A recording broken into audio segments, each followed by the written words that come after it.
അഹമ്മദാബാദ് വിമാന ദുരന്തത്തിൽ മരിച്ച 5 പേരുടെ DNA ഫലം കൂടി പുറത്തുവന്നു. തിരിച്ചറിഞ്ഞവരുടെ മൃതദേഹങ്ങൾ കൈമാറി.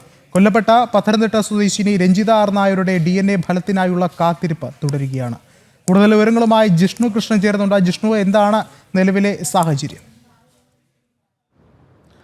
വിഷ്ണു, അഹമ്മദാബാദ് വിമാനാപകടത്തിൽ മരിച്ച 5 പേരുടെ കൂടി മൃതദേഹങ്ങൾ തിരിച്ചറിഞ്ഞിരിക്കുകയാണ്. DNA പരിശോധനാ ഫലത്തിൽ 5 പേരുടെ ഫലം കൂടി ഇന്ന് രാവിലെ വന്നു എന്നുള്ളതാണ് സിവിൽ ആശുപത്രി അധികൃതർ അറിയിച്ചിട്ടുള്ളത്. ഇതോടുകൂടി അപകടത്തിൽ മരിച്ച 217 പേരെ തിരിച്ചറിഞ്ഞിട്ടുണ്ട്. ഇതിൽ 200 മൃതദേഹങ്ങൾ ബന്ധുക്കൾക്ക് വിട്ടു നൽകി എന്നും സിവിൽ ആശുപത്രി അധികൃതർ വ്യക്തമാക്കിയിട്ടുണ്ട്. DNA പരിശോധനാ ഫലം ലഭിക്കുന്നതിനനുസരിച്ച് ആശുപത്രിയിലെ നടപടികൾ പൂർത്തിയാക്കി പോലീസിന്റെ അനുമതിയോടുകൂടിയാണ് മൃതദേഹങ്ങൾ ബന്ധുക്കൾക്ക് വിട്ടു നൽകുന്നത്. 24 UK പൗരന്മാരുടെയും 6 പോർച്ചുഗീസ് പൗരന്മാരുടെയും 1 കനേഡിയൻ പൗരൻ്റെയും മൃതദേഹം ഇതിനോടകം തിരിച്ചറിഞ്ഞിട്ടുണ്ട്. ഈ വിമാനത്തിലുണ്ടായിരുന്ന 169 ഇന്ത്യക്കാരും ബാക്കി വിദേശികളുമായിരുന്നു. അവരുടെ മൃതദേഹങ്ങൾ തിരിച്ചറിയുന്നതിനും സാമ്പിളുകൾ ശേഖരിച്ചുകൊണ്ട് DNA സാമ്പിളുകൾ ശേഖരിച്ചുകൊണ്ടുള്ള പരിശോധനയാണ് നടത്തുന്നത്. കാരണം അത്രയധികം ശ്രമകരമായ ഒരു ദൗത്യമാണ് ആ മൃതദേഹങ്ങൾ തിരിച്ചറിയുക എന്നുള്ളത്. യാതൊരു തരത്തിലും തിരിച്ചറിയാൻ സാധിക്കാത്ത തരത്തിൽ, മറ്റു വഴികളിലൂടെ തിരിച്ചറിയാൻ സാധിക്കാത്ത തരത്തിലും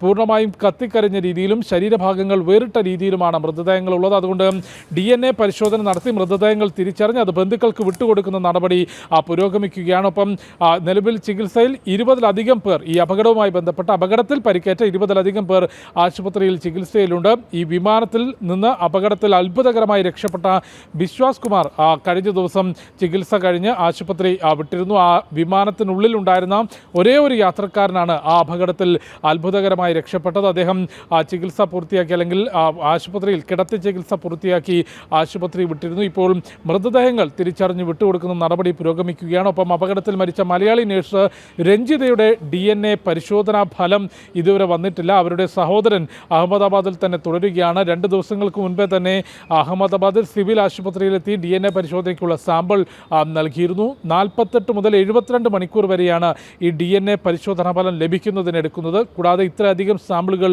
പരിശോധന നടത്തുന്നുമുണ്ട്. അതുകൊണ്ടാണ് ഈ ഒരു കാലതാമസം എടുക്കുന്നത് എന്നാണ് സിവിൽ ആശുപത്രി അധികൃതർ വ്യക്തമാക്കിയത്. വിഷ്ണു, ശരി, ജിഷ്ണു ആണ് വിശദമായ റിപ്പോർട്ടുകൾ നൽകിയത്.